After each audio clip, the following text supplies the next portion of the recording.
إن الحمد لله نحمده ونستعينه ونستغفره ونؤمن به ونتوكل عليه ونعوذ بالله من شرور أنفسنا من يهده الله فلا مضل له ومن يضلل فلا هادي له أي فلن تجد له وليا مرشدا نشهد أن لا إله إلا الله وحده لا شريك له ونشهد أن سيدنا وسندنا وحبيبنا ومولانا محمدا عبده ورسوله الذي أرسله بالحق بشيرا ونذيرا وداعيا إلى الله بإذنه سراجا وقمرا منيرا أما بعد فقد قال الله تبارك وتعالى في كلامه المجيد وفي فرقانه الحميد أعوذ بالله من الشيطان الرجيم بسم الله الرحمن الرحيم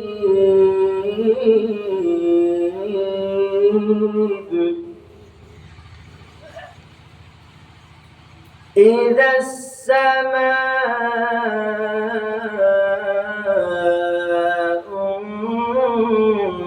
انفطرت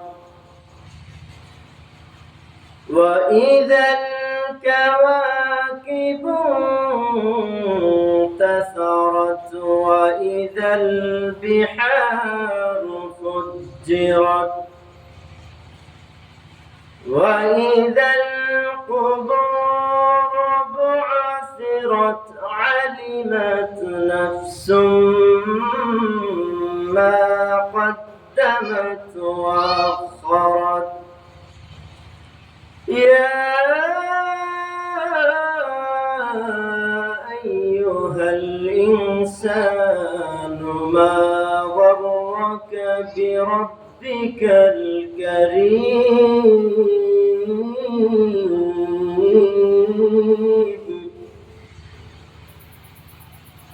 فقال الله تعالى في شان رسول الله صلى الله عليه وسلم إن الله وملائكته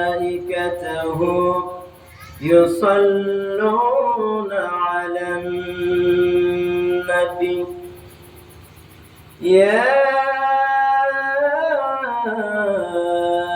أيها الذين آمنوا صلوا عليه وسلموا تسليما قال النبي صلى الله عليه وسلم الصلاة إلى الصلاة الجمعة إلى الجمعة الرمضان إلى رمضان مكفرات لما بينهن اجتنبت الكبائر فقال النبي صلى الله عليه وسلم لا يؤمن أحدكم حتى أكون أحب إليه من والده وولده والناس أجمعين شكل محبة الشتى درود إبراهيم قريب اللهم صل على محمد وعلى آل محمد كما صليت على إبراهيم وعلى آل إبراهيم إنك حميد مجيد اللهم بارك على محمد وعلى آل محمد كما باركت على إبراهيم وعلى آل إبراهيم إنك حميد مجيد বড়হরা বারদিয়াপাড়া হাফিজিয়া মাদ্রাসা ও এতিমখানার উদ্যোগে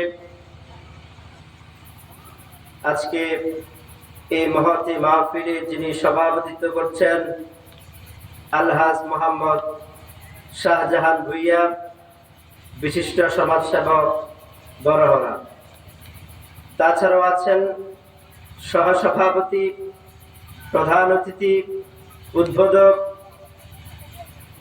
সম্মানিত মুসল্লিয়ানে কেরাম দূর দূরান্ত থেকে আগত ইসলাম প্রিয় তাওহীদি জনতা যুবক ভাইয়েরা পর্দার অন্তরালে আমার শ্রদ্ধেয় সম্মানিতা মা ও বোনেরা সকলকে আমি আমার অন্তরের অন্তঃস্থল থেকে সালাম জ্ঞাপন করছি আসসালামু আলাইকুম ওয়া রাহমাতুল্লাহি ওয়া বারাকাতুহু ওয়া আলাইকুমুস সালাম ওয়া রাহমাতুল্লাহি ওয়া বারাকাতুহু আপনারা সবাই কেমন আছেন আলহামদুলিল্লাহ আমরা সুস্থ থাকি এটা কার নিয়ামত আল্লাহর আবার আমরা মাঝে মধ্যে অসুস্থ হয়ে যাই ওইটাও কার নিয়ামত আল্লাহ একজন মুসলমান সুস্থ অবস্থায় অসুস্থ অবস্থায় সব সময় শুকরিয়া আদায় করবে কার আল্লাহ আমরা আবারও শুকরিয়া আদায় করছি পরে আলহামদুলিল্লাহ আলহামদুলিল্লাহ আজকে এই মাহফিলে আসতে পেরে বসতে পেরে আপনারা খুশি না বেজার খুশি আলহামদুলিল্লাহ এটা এমন একটা জায়গা যে এর আশেপাশে দেখা যায় না কিন্তু এর আশেপাশে চতুর্পাশে যে জায়গায় আল্লাহ তাআলার কথা বলা হয় রাসূলের হাদিস থেকে কথা বলা হয় আল্লাহ রাসূলের শান মান বর্ণনা করা হয় ওই সকল মাহফিলের চতুর্পাশে ফেরেশতারা একজন আরেকজনের কাঁধে শুধু জমিন নয় জমিন থেকে আসমান পর্যন্ত তারা বেষ্টন করে রাখে এবং ওই মানুষদের জন্য আল্লাহ তাআলার কাছে ক্ষমা প্রার্থনা করতে থাকে এই জন্য এই মাহফিলে যারা আসতে পেরেছি বসতে পেরেছি দেখবেন এর চতুর্পাশে অনেক মানুষ মাহফিলকে উদ্দেশ্য করে আসবে কিন্তু বাজার পর্যন্ত প্যান্ডেলের বাইরে পর্যন্ত অনেকের ক্ষমতা হয় না এত একটা মহতি মাহফিলের ভিতরে আসার কথা ঠিক কিনা সুতরাং আমরা আসতে পেরেছি বসতে পেরেছি অর্ধ রজনী পর্যন্ত কোরআন এবং হাদিসের আলোকে কথা হবে আমরা ধৈর্য সহকারে বসবো কথা শুনবো রাজি আছেন ইনশাআল্লাহ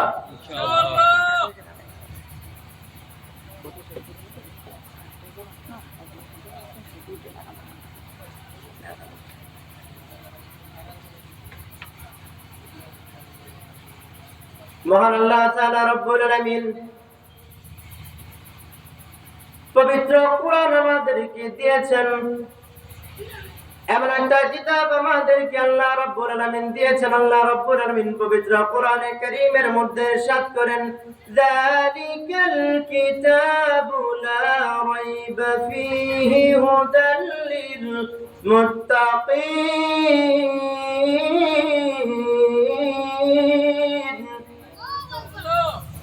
আল্লাহ রাব্বুল আলামিন পবিত্র কালামুল্লাহ শরীফের মধ্যে বলতেছেন এ দুনিয়ার মানুষেরা শোনো আমি আল্লাহ রাব্বুল আলামিন তোমাদেরকে এমন একটা কিতাব দিয়েছি, যে কিতাব দিয়ে তোমরা তোমাদের পরিবার চালাইবা, তোমাদের সমাজ চালাইবা, তোমাদের রাষ্ট্র চালাইবা। এমন একটা কিতাব আমরা পেয়েছি, আল্লাহ রাব্বুল আলামিন আমাদেরকে দান করেছেন। এজন্য আমরা খুশি না বেজার? আল্লাহ রাব্বুল আলামিন এত সুন্দর পৃথিবী বানাইলেন।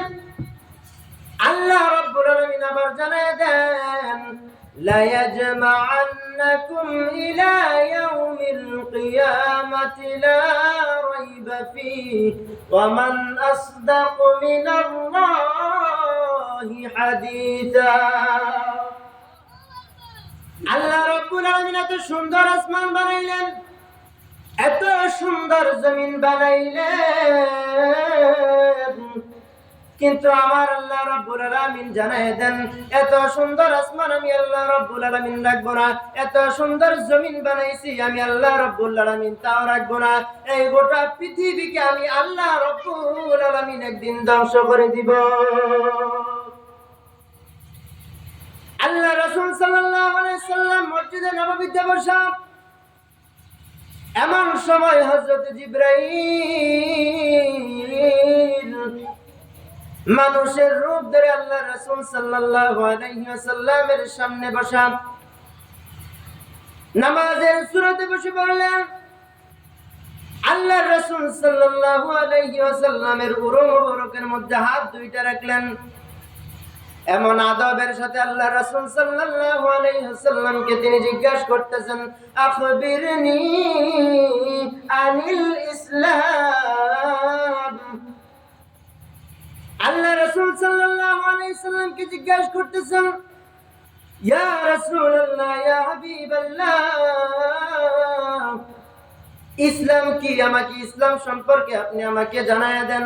আল্লাহ রাসূল সাল্লাল্লাহু আলাইহি ওয়াসাল্লাম উত্তর দিলেন, আবার বললেন, আখবিরনি আনিল ঈমান।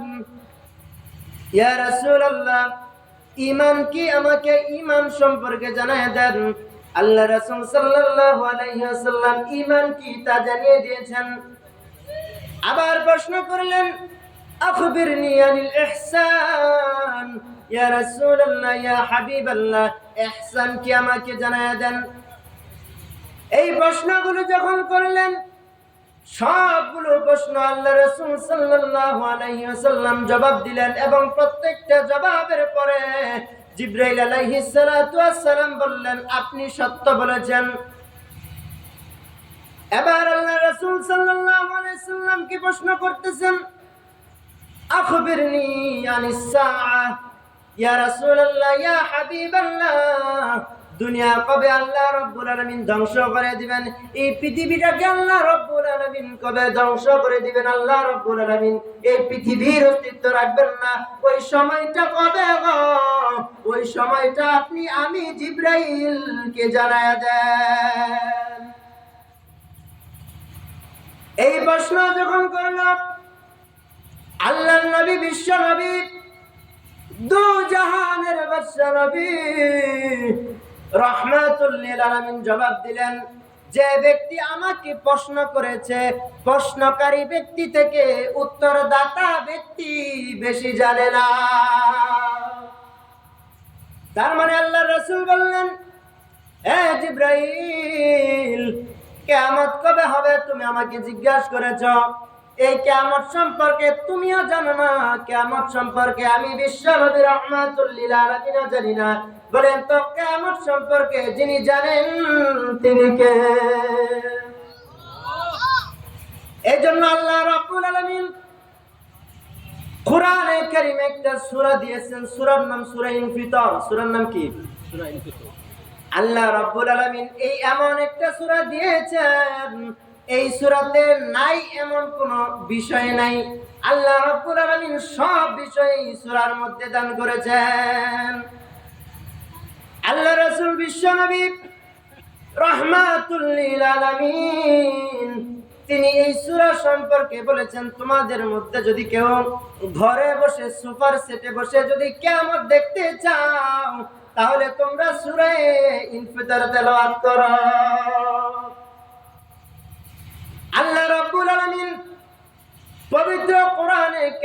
মধ্যে ইরশাদ করেছেন ইযাস সামাউ ফাতারাত। আল্লাহ রাব্বুল আলামিন জানায় দেয় ইযাস সামাউ ফাতারাত, এমন এক সময় আসবে গো আমি আল্লাহ রাব্বুল আলামিন এই যত সুন্দর আকাশটা দেখো, এই আকাশটা আমি আল্লাহ রাব্বুল আলামিন ধ্বংস করে দিব। কত সুন্দর আসমান আল্লাহ রাব্বুল আলামিন বানাইলেন, ছোট্ট একটা শামিয়ানা করেছেন, শামিয়ানার মধ্যে কতগুলো খুঁটি ব্যবহার করেছেন, কিন্তু আমার আল্লাহ রাব্বুল আলামিন সাবআ সামাওয়াতিন তিবাকা, সাতটা আসমান আল্লাহ রাব্বুল আলামিন বানাইলেন, কিন্তু আমার আল্লাহ কোনো খুঁটি ব্যবহার করলেন না। একটু আওয়াজ করে কথা বলেন সুবহানাল্লাহ। তারপরে আল্লাহ রাব্বুল আলামিন জানায় দেয় ওয়াইদাল কাওয়াকিবু তাযারাত, সামিয়ানা সাজানোর মধ্যে মাঝে মাঝে ফুল ব্যবহার করেছেন। আমার আল্লাহ রাব্বুল আলামিন আসমানটাকে সাজাইলেন, রাতের আকাশে যখন নিচে দাঁড়াবেন দেখবেন ছোট্ট ছোট্ট তারকারাজি দিয়া আমার আল্লাহ রাব্বুল আলামিন ওই আকাশটা সাজিয়েছেন। একটু আওয়াজ করে বলেন না সুবহানাল্লাহ। আমার আল্লাহ রাব্বুল আলামিন জানায় দেন এত সুন্দর তারকারাজি তোমরা আকাশের মধ্যে দেখো, আমি আল্লাহ রাব্বুল আলামিন জানায় দেই এত সুন্দর তারকারাজি আমি আল্লাহ রাব্বুল আলামিন একদিন যখন ইসরাফিল আলাইহিস সালাতু ওয়াস সালাম সিংহায় ফুৎকার দিবে, ওই আকাশের সব তারাগুলো জমিনের মধ্যে ওইভাবে পড়বে। আপনি হাতের মধ্যে যদি একটা তাসবিহ নেন, তাসবিহটা যদি হাত থেকে ছিঁড়ে যায়, তাসবির দানাগুলো জমিনের মধ্যে যেইভাবে পড়বে গো, আল্লাহ রাব্বুল আলামিনের পয়গম্বর জানায় দেয়, বিশ্ব নবী রাহমাতুল লিল আলামিন কোরআনে কারীমের মধ্যে উম্মতদেরকে জানায় দিতেছেন, এই আমার উম্মতেরা শোনো, যেদিন ইসরাফিল আলাইহিস সালাতু ওয়াস সালাম সিংহার মধ্যে ফু দেবে, আল্লাহ রাব্বুল আলামিন আসমানটা ধ্বংস করে দিবে। যত তারকারাজি তোমরা দেখো, ওই তারকারাজি খসে খসে জমিনের মধ্যে পড়তে থাকবে। ওয়াইদাল বিহারু ফুজ্জিরাত, পৃথিবীর জমিনে কত শত পানি আছে, কত খাল আছে, নদী আছে, বিল আছে, সাগর সমুদ্র আছে। যখন কিয়ামত সংঘটিত হবে, আল্লাহ রাব্বুল আলামিন সকল পানি একত্র করবেন, নোনা পানি, মিঠা পানি, সাদা পানি, কালো পানি, সব পানিকে আমার আল্লাহ রাব্বুল আলামিন একত্র করবেন। একত্র করে আমার আল্লাহ রাব্বুল আলামিন ওই পানির মধ্যে আগুন জ্বালায় দিবেন। তারপর আমার আল্লাহ রাব্বুল আলামিন জানায় দেন ওয়াইদাল কুবুর বুআসিরাত, আল্লাহ রাব্বুল আলামিন জানায় দেয় ইসরাফিল আলাইহিস সালাতু ওয়াস সালাম যখন সিংহার মধ্যে ফুৎকার দিবে, তখন কবরের মধ্যে যত দাফন করা হয়েছে, যত লাশ, সবগুলো কবরকে আল্লাহ রাব্বুল আলামিন উন্মোচিত করে দিবেন। কবর শুনলে আমরা শুধু বুঝি একটা নাম কবর, ঠিক না? কবর কত ভয়াবহ! আল্লাহ রাব্বুল আলামিনের সাহাবী হযরত উসমান রাদিয়াল্লাহু তাআলা আনহু আল্লাহর নবীর সামনে কত বর্ণনা শুনে, জান্নাতের বর্ণনা শুনে, জাহান্নামের বর্ণনা শুনে কিন্তু কান্না করে না। জান্নাতের বর্ণনা শুনে কান্না করে না, জাহান্নামের বর্ণনা শুনে কান্না করে না। কিন্তু সাহাবারা বলে উসমান রাদিয়াল্লাহু তাআলা আনহু যখন কবরের সামনে দাঁড়াইতেন, কবরের সামনে দিয়ে যাইতেন, তখন তিনি বাচ্চাদের মতো হাউমাউ করে কান্না শুরু করে দিতেন। আল্লাহ রাসূল সাল্লাল্লাহু আলাইহি সাল্লাম জানায় দেন, তিরমিজি শরীফের হাদিস, আল্লাহ রাসূল সাল্লাল্লাহু আলাইহি সাল্লাম জানায় দেন, এই আমার সাহাবীরা শুনো, কবরের মধ্যে তোমাদের সাথে কেমন ব্যবহার হবে শুনতে রাজি আছো তোমরা? সাহাবীরা বললে হ্যাঁ রাজি আছি। আল্লাহ রাসূল সাল্লাল্লাহু আলাইহি ওয়াসাল্লাম জানায় দেয়, তাহলে শুনো, কবরে যখন তোমরা লাশ দাফন করে রেখে আসো, আত্মীয় স্বজন পাড়া প্রতিবেশী যখন 40 কদম পিছে চলে আসে, বাড়ির দিকে চলে আসে, আমার আল্লাহ রাব্বুল আলামিন দুইজন ফেরেশতা কবরের মধ্যে বাড়ায় দেয়। কয়জন? একজনের নাম মুনকার আর একজনের নাম দুইজনকে আল্লাহ রাব্বুল আলামিন পাঠিয়ে দেয়, তাদের চক্ষু নীল বিশিষ্ট থাকবে। তারা যখন চলে আসবে, যারা নেককার, দুনিয়ার মধ্যে যারা ঈমানের সাথে মৃত্যুবরণ করেছে, পৃথিবীর জমিনে যারা ভালো কাজ করেছে, সৎ কাজের আদেশ করেছে, অসৎ কাজের নিষেধ করেছে, আল্লাহ রাব্বুল আলামিনের যত আইন আছে সবগুলো আইন মেনেছে, যত আইন বাস্তবায়ন করার চেষ্টা করেছে, এমন সময় যখন তারা মারা যায়, তারা মানুষের হক নষ্ট করে নাই, তারা কোনো বান্দার হক নষ্ট করে নাই। এই মানুষগুলোকে যখন কবরের মধ্যে রেখে আসা হয়, দুইজন ফেরেশতা তাদেরকে প্রশ্ন করবে, মান রাব্বুক, প্রশ্ন করবে, মান রাব্বুক, তোমার খোদাকে, তোমার আল্লাহকে, তোমার প্রভুকে কার ইবাদত করেছো, কার দাসত্ব করেছো? ওই মানুষগুলো ঈমানের সাথে মৃত্যুবরণ করেছে। ওই মানুষগুলা জবাব দিয়ে দিবে, রব্বি আল্লাহ।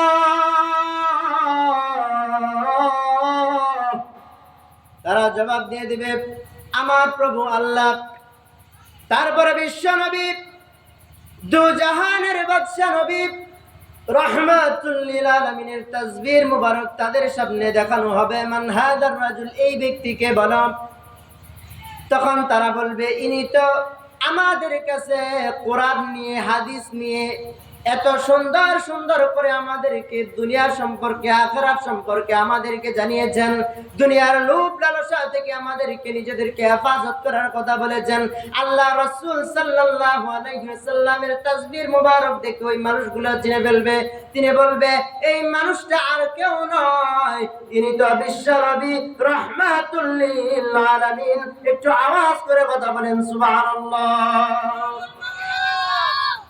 আবার যখন বদকারকে কবরে রাখা আসা হবে, আল্লাহ তাআলাকে বিশ্বাস করে নাই, রাসূল সাল্লাল্লাহু আলাইহি ওয়াসাল্লামকে যারা মানে নাই, তাদের কাছে দাওয়াত নিয়ে গেছে, তারা পাগল বলেছে, উম্মাদ বলেছে, আল্লাহ রাসূলকে গালি দিয়েছে, বলেন নাউজুবিল্লাহ। এই অবস্থা আল্লাহ রাসূল সাল্লাল্লাহু আলাইহি ওয়াসাল্লামের সাথে তারা করেছে। তারা আল্লাহ রাসূলকে মানে নাই, আল্লাহকে বিশ্বাস করে নাই।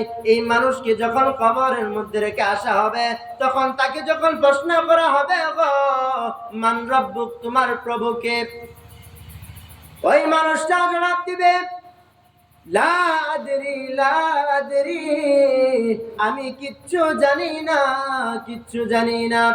আল্লাহ রাসূল সাল্লাল্লাহু আলাইহি ওয়াসাল্লামের তাসবির মুবারক তার সামনে দেখানো হবে, মান হাদার রাজুল, এই ব্যক্তিকে তোমরা চিনো কিনা? তারা বলবে, না না না, আমরা তো চিনি না। দুনিয়াতে এই মানুষটা সম্পর্কে অন্যরা খারাপ বলতো, তাদের সাথে সাথে আমরা খারাপ বলেছি, ইনাকে আমরা ব্যঙ্গ করেছি। এই কথা বলার পরে তাদেরকে শাস্তি শুরু হয়ে যাবে। আল্লাহ রাসূল সাল্লাল্লাহু আলাইহি ওয়াসাল্লাম হাদিসের মধ্যে জানায় দেয়, নেককার বান্দার কবরগুলো আল্লাহ রাব্বুল আলামিন 70 গজ প্রশস্ত করে দিবেন, 70 গজ লম্বা করে দিবেন। আল্লাহ রাসূল সাল্লাল্লাহু আলাইহি সাল্লাম জানায় দেয়, এ আমার সাহাবীরা তোমরা শোনো। এবং ওই ফেরেশতারা ওই মানুষটাকে বলবে, এই তুমি শোনো, তুমি আল্লাহ রাসূল সাল্লাল্লাহু আলাইহি সাল্লামকে চিনতে পেরেছ, তুমি সবগুলো জবাব দিতে পেরেছ, তুমি ঘুমিয়ে যাও। আল্লাহ রাব্বুল আলামিন চায় তো যখন হাসরের ময়দান কায়েম হবে, তুমি আল্লাহ রাব্বুল আলামিনের সন্তুষ্ট চিত্ত বান্দাদের কাতারে উঠবে। একটু আওয়াজ করে বলেন না সুবহানাল্লাহ। আর যারা ঈমানের সহিত যেতে পারে নাই, প্রশ্নের জবাবগুলো যারা দিতে পারে নাই, তাদের কবরের কি অবস্থা হবে? আল্লাহর নবী, বিশ্ব নবী, দু জাহানের বাদশা নবী রাহমাতুল লিল আলামিন জানায় দেয়, এই আমার সাহাবীরা শোনো। আর পৃথিবীতে যারা বদ কাজ করেছে, মানুষের হক নষ্ট করেছে, এই পাপগুলো যারা করেছে, কারণ আল্লাহর হক আল্লাহ মাফ করে দিবে, কিন্তু কোন বান্দার হক আল্লাহ রাব্বুল আলামিন মাফ করবে না। তাদের কবরের কি অবস্থা হবে, তাদের কত ভয়াবহ হবে, আল্লাহ রাসূল সাল্লাল্লাহু আলাইহি ওয়াসাল্লাম জানায় দেয়, তাদের কবরের দুই পাশের মাটি তাদের দেহটাকে চাপ দিবে, এক পাশের হাড় আরেক পাশের হাড়ের ভিতরে ঢুকে যাবে। এই শাস্তি কিয়ামত পর্যন্ত চলতে থাকবে। এটা হচ্ছে তাদের জন্য বোনাস শাস্তি। এর কি শাস্তি? বোনাস শাস্তি। আবার যখন হাসরের ময়দান কায়েম হয়ে যাবে, হাসরের ময়দান যখন কায়েম হবে গো, তারা তখন আবার চিরস্থায়ী জাহান্নামী হবে। জোরে বল নাউজুবিল্লাহ। হাসরের ময়দানের ভয়াবহতা কত হবে! জমিনটা হবে তামার জমিন, মাথার উপরে সূর্য থাকবে। এমন কঠিন ময়দান, মানুষের 50,000 বছর ওই মাঠের মধ্যে দাঁড়ায় থাকবে। 1 বছর নয়, 2 বছর নয়, 20 বছর নয়, 50,000 বছর মানুষগুলো দাঁড়িয়ে থাকবে, মানুষগুলো দাঁড়িয়ে থাকবে। তখন কিছু মানুষ যাবে আদম আলাইহিস সালাতু ওয়াস সালামের কাছে। আদম আলাইহিস সালাতু ওয়াস সালাম কি বলবে? আপনাকে আল্লাহ রাব্বুল আলামিন কত পছন্দ করে বানাইছে, নিজ হাতে বানাইছে। আল্লাহ রাব্বুল আলামিন আপনাকে 60 হাত লম্বা করে বানাইছে, 7 হাত পাশ করে বানাইছে। এত সুন্দর করে আল্লাহ রাব্বুল আলামিন বানাইছে। আল্লাহ আপনাকে পছন্দ করে। আপনি যান আল্লাহ রাব্বুল আলামিনের কাছে আপনি একটু বলেন না, জান্নাত জাহান্নাম তো পরে, আমাদের বিচার কার্য শুরু করার কথা আপনি বলেন। আদম আলাইহিস সালাতু ওয়াস সালাম তিনি বলে, আল্লাহ রাব্বুল আলামিন পছন্দ করে তো বানাইছে, কিন্তু আল্লাহ রাব্বুল আলামিন একটা গাছের কাছে যাইতেও আমাকে বারণ করেছে, নিষেধ করেছে। আমি তো ওই কথাটা লঙ্ঘন করেছি। না না না, আমি তো ভুল করেছি, আমি আল্লাহ রাব্বুল আলামিনের কাছে যাইতে পারবো না। তখন তারা নূহ নবীর কাছে যাবে, বলবে তো আপনি সবার প্রথম রাসূল হয়েছেন। আদম আলাইহিস সালাতু ওয়াস সালাম নবী ছিলেন কিন্তু রাসূল ছিলেন না। আল্লাহ রাব্বুল আলামিন আপনাকে রাসূল বানাইছে, এত লম্বা হায়াত দিয়েছে, কত উম্মতদেরকে আপনি ডাকছেন। আপনি যান, আপনি আল্লাহর কাছে একটু বলেন না আমাদের বিচার কার্য শুরু করার জন্য। আবার যাবে, তিনি বলবে আমি পারবো না। যাবে ইব্রাহিম আলাইহিস সালাতু ওয়াস সালামের কাছে। আপনাকে আল্লাহ কত পছন্দ করে, নিজের ঘরটা আল্লাহ আপনার দ্বারা বানাইছে। আপনি নিজের হাত দিয়ে নিজের সন্তানকে নিয়ে আল্লাহর ঘর বানাইছেন। আল্লাহ তাআলা আপনাকে কত পছন্দ করে গো। ইব্রাহিম আলাইহিস সালাতু ওয়াস সালাম কি বলবে, যান আপনি একটু সুপারিশ করেন। আল্লাহ রাব্বুল আলামিন তো আপনাকে খলিল বানাইছে। তিনি বলবেন না না না, আমি পারবো না। তোমরা যাও মুসা নবীর কাছে। মুসা নবীর কাছে যাবে, তিনিও বলবে না না না, যাও ঈসা আলাইহিস সালাতু ওয়াস সালামের কাছে। তিনার কাছে গিয়ে বলবে আল্লাহ রাব্বুল আলামিন তো আপনাকে রূহুল্লাহ বানাইছে, আল্লাহ তাআলা আপনাকে বাদশারা বানাইছে, কত পছন্দ করে, কত মুজিজা আপনাকে দান করেছে। আপনি অসুস্থ রোগীকে সুস্থ করতে পারছেন।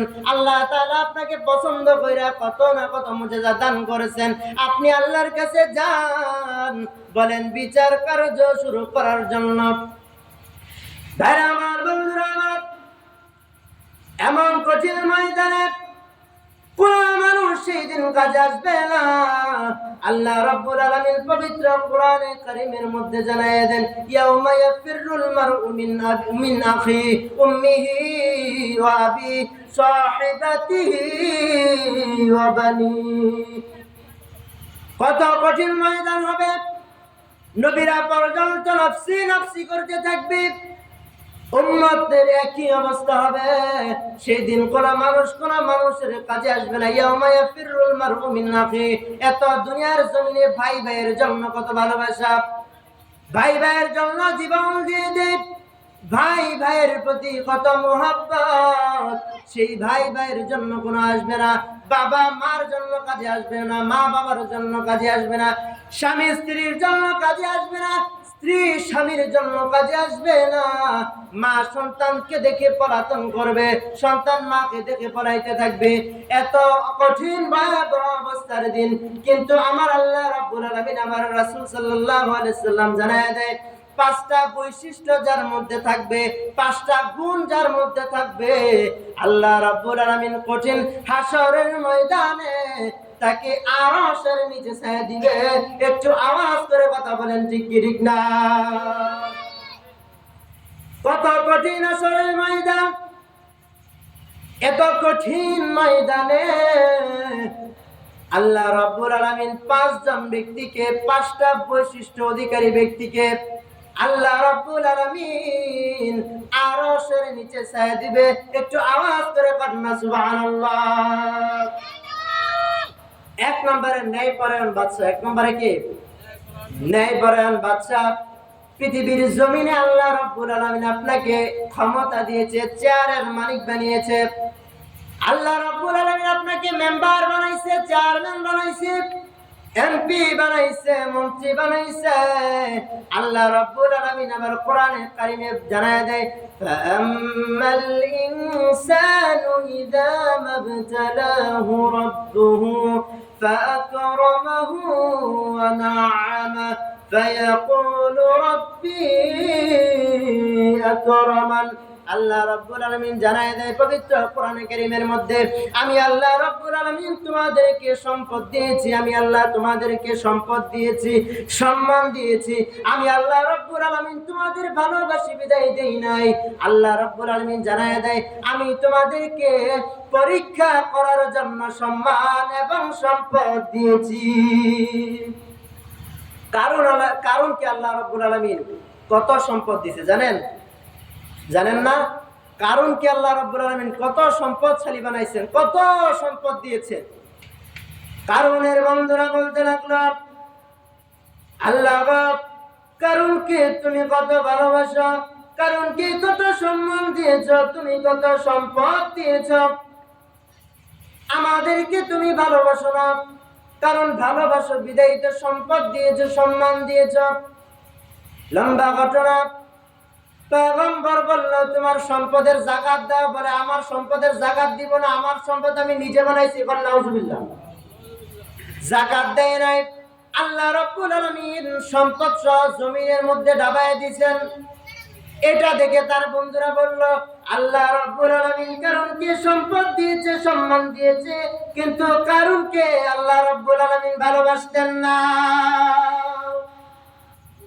সুতরাং ভাইরা আমার, বন্ধুরা আমার, বলতেছিলাম কঠিন হাসরের ময়দান, এত ভয়াবহ অবস্থার দিনে আল্লাহ রাব্বুল আলামিন 5 শ্রেণীর মানুষকে আল্লাহ রাব্বুল আলামিনের আরশের নিচে ছায়া দিবে।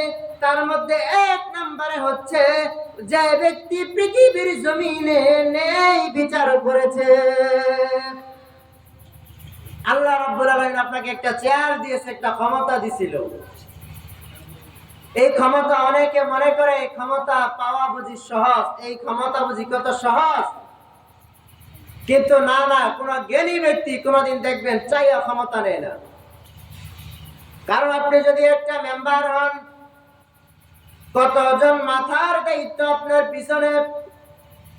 আপনার কাছে যদি একটা গমের বস্তা আসে যে আপনার ওয়ার্ডের সবাইকে এটা দিয়ে দিবেন, এখন মেম্বার ওই 1 বস্তা থেকে যদি 1 কেজি যদি নিজের জন্য নেয়, তাইলে কতজন হক নষ্ট করলো?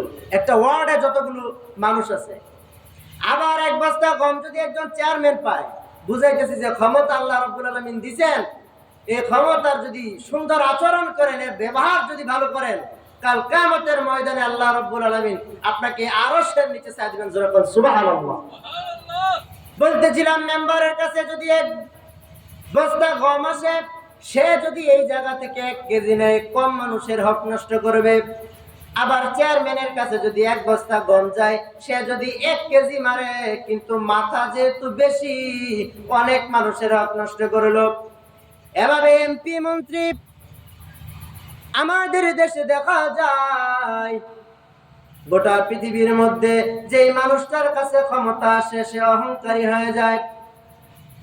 কিন্তু আপনি যদি, আল্লাহ রাব্বুল আলামিন আপনাকে ক্ষমতা দিয়েছে, চেয়ারের মালিক আল্লাহ রাব্বুল আলামিন আপনাকে বানাইছে, আপনি যদি সবগুলো মানুষের হক যদি আপনি পৌঁছায় দেন, আপনার কাছে একটা বিচার এসেছে, তার যদি সুষ্ঠু বিচার করে দেন, এর বিনিময় আল্লাহ রাব্বুল আলামিন আপনাকে দিবে। আবার যদি আপনি বিচারের মধ্যে পক্ষপাতিত্ব করবেন, বলেন তো এটা কি আল্লাহ বিচার করবে? আল্লাহ সব কিছু বিচার করবে। আখিরাত আল্লাহ রাব্বুল আলামিন কেন বানাইছেন? পৃথিবীর জমিনে দেখেন না আজকে ইসরায়েল ক্ষমতাধর আমাদের ফিলিস্তিন মুসলমানদেরকে কিভাবে অত্যাচার নির্যাতন করতেছে। হাসরের ময়দান যদি না থাকতো, কিয়ামত যদি না থাকতো, আখিরাত যদি না থাকতো, পৃথিবীতে যদি সব কিছু শেষ হয়ে যাইতো, তাহলে এতগুলো শিশুর প্রাণ নিয়েছে, এতগুলো মুসলমানদেরকে হত্যা করেছে, এই বিচার কোথায় হইতো? এই জন্য বিচার করার জন্য আমার আল্লাহ রাব্বুল আলামিন আখিরাতকে রেখেছে। একটু আওয়াজ করে বলুন না সুবহানাল্লাহ। দ্বিতীয় নম্বরে ওই যুবক, যেই যুবক নিজের যৌবন কালটাকে ইবাদতের মধ্য দিয়ে শেষ করেছে। কোন যুবক যদি নিজের যৌবনটাকে ইবাদতের মধ্য দিয়ে শেষ করতে পারে, কাল হাসরের ময়দানে আল্লাহ রাব্বুল আলামিন তাকে আরশের নিচে ছায়া দিবে। 3 নাম্বার, যার অন্তর সব সময় মসজিদের সাথে লাগা থাকে। মসজিদের সাথে লাগা মানে কি? কাজের সময় তো আমরা মসজিদ থেকে বের হয়ে যাব, কিন্তু আমাদের মনে মনে ঘুরতে থাকবে কখন জোহর হবে, কখন আসর হবে, কখন মসজিদে যাব। এই ভিতরে এই কল্পনাগুলো থাকা, এই আশাগুলো থাকে, এগুলো যদি থাকে তাহলে আল্লাহ রাব্বুল আলামিন আমাদেরকে, আমাদের অন্তরটা মসজিদের সাথে লেগে থাকার কারণে আল্লাহ রাব্বুল আলামিন আমাদেরকে আরশের নিচে ছায়া দিবে। যেরকম সুবহানাল্লাহ। আল্লাহ রাব্বুল আলামিনের পয়গম্বর জানায় দেয় 4 নম্বরে, কোন ব্যক্তিকে কোন খারাপ নারী আহ্বান করেছে দুষ্ট কাজের জন্য, খারাপ কাজের জন্য, কিন্তু ওই মানুষটা যদি বলে ইন্নী আখাফুল্লাহ, পৃথিবীর জমিনে কেউ দেখে না, আমার পিতা দেখবে না, আমার মাতা দেখবে না, সমাজের কেউ দেখবে না, এই গুনাহগুলো যদি আমি করি সমাজের কেউ জানবে না। বলেন তো জানবে কে? আল্লাহ জানবে। এই ভয় করে যদি গুনাহ না করে আল্লাহ রাব্বুল আলামিন এই ব্যক্তিকেও আরশের নিচে ছায়া দিবে। তারপরে কাউকে ভালোবাসা আল্লাহর জন্য, ঘৃণা করা কার জন্য? আমরা ভালোবাসবো মানুষকে আল্লাহর জন্য, ঘৃণা করব আল্লাহর জন্য। তারপরে 6 নাম্বার হচ্ছে গোপনে সদকা করা। আমরা মানুষকে সামনে দেই, কেউ যদি আমার দিকে তাকায় থাকে 10 টাকার জায়গায় 20 টাকা দেয়, যে মানুষ দেখতেছে, কম দিলে কেমন দেখা যায়, ঠিক কিনা? সদকা করা আল্লাহ তাআলার জন্য, গোপনে সদকা করা। তারপরে আল্লাহর স্মরণে যে চোখ কান্না করে। আপনি এমন গুনাহ করেছেন আপনার বাবা জানে না, আপনি এমন গুনাহ করেছেন আপনার মা জানে না, আপনি গুনাহ করেছেন, কিন্তু গুনাহ করে আপনি যখন আপনার বিবি যখন ঘুমিয়ে যায়, আপনার সন্তান যখন ঘুমিয়ে যায়, পাড়া প্রতিবেশীর সবাই যখন ঘুমিয়ে যায়, এমন সময় আপনি ঘুমাইলেন না। আপনি যখন মসজিদে চলে আসলেন গভীর রজনীতে, আপনি মসজিদের মধ্যে এসে আপনি ওযু করে 2 রাকাত নামাজের মধ্যে দাঁড়ায় গেলেন।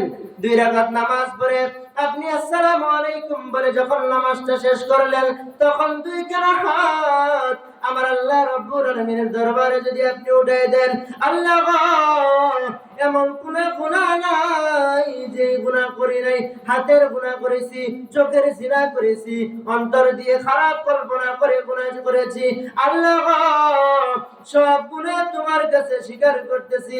আল্লাহ রাব্বুল আলামিন, তুমি কোন মানুষের কাছে আমার গুনাহকে তুমি জাহির করো নাই, প্রকাশ করো নাই। আমি সব গুনাহ আমি স্বীকার যাইতেছি, আমি পাপ করেছি। আল্লাহ রাব্বুল আলামিন গভীর রজনীতে আমার বিবি ঘুমিয়ে আছে, সন্তান ঘুমিয়ে আছে, মহল্লার সবাই ঘুমিয়ে আছে। আল্লাহ রাব্বুল আলামিন, আমি আপনার কাছে চলে এসেছি। এই বলে 2 খানা হাত যখন আমার আল্লাহ রাব্বুল আলামিনের দরবারে যখন উঠিয়ে দিবেন, আপনার গুনাহগুলো একের পর এক যখন আপনি স্বীকার করবেন, স্বীকার করে যখন বলবেন, আল্লাহ গো আর এই গুনাহ কোনোদিন করব না, এই গুনাহ কোনোদিন করব না, এই কথা বলে বলে যখন কান্না করে করে যখন আমার আল্লাহ রাব্বুল আলামিনের দরবারে যখন আপনি কান্না করে করে আল্লাহর কাছে সব কথা বলবেন, আল্লাহ রাব্বুল আলামিন আপনার চোখের পানি জমিনে পড়তে দেরি আমার আল্লাহ রাব্বুল আলামিন আপনার জীবনের সমস্ত গুনাহ কথা মাফ করে দিবে। একটু আওয়াজ করে বলুন না সুবহানাল্লাহ।